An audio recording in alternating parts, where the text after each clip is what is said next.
Moby-Dick, or The Whale by Herman Melville. Chapter 84, Pitchpoling. To make them run easily and swiftly, the axles of carriages are anointed, and for much the same purpose, some whalers perform an analogous operation upon their boat. They grease the bottom.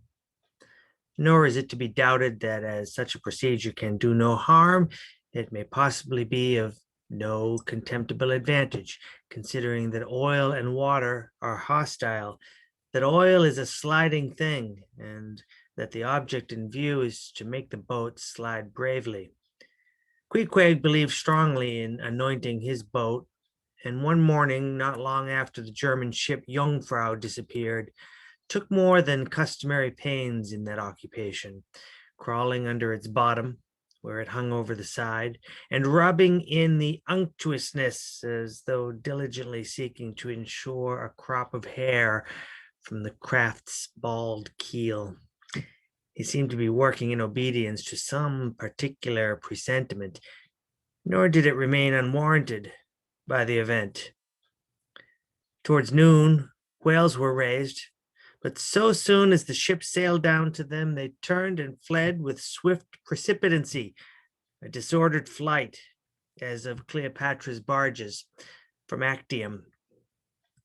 Nevertheless, the boats pursued, and Stubbs was foremost.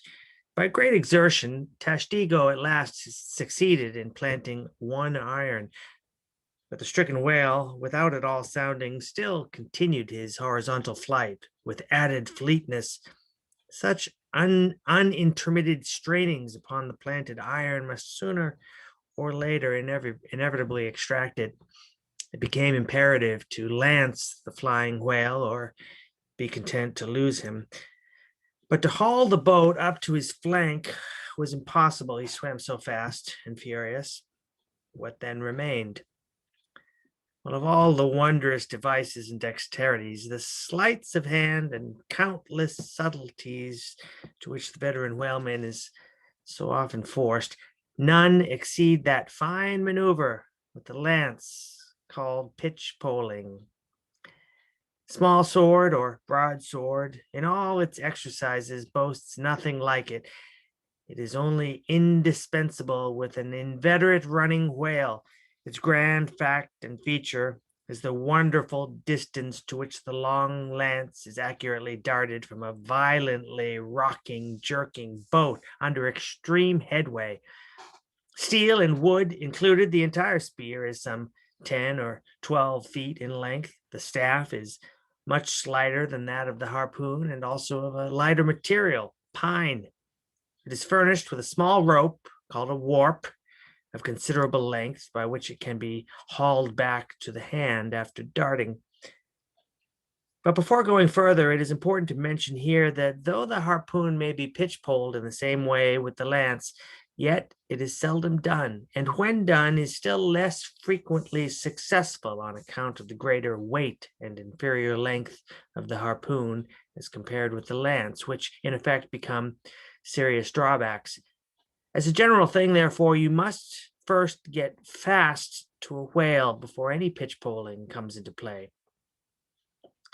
Look now at Stubb, a man who, from his humorous, deliberate coolness and equanimity in the direst emergencies, was specially qualified to excel in pitchpoling. Look at him. He stands upright in the tossed bow of the flying boat, wrapped in fleecy foam. The towing whale is 40 feet ahead, handling the long lance lightly, glancing twice or thrice along its length to see if it be exactly straight. Stubb whistlingly gathers up the coil of the warp in one hand so as to secure its free end in his grasp, leaving the rest unobstructed.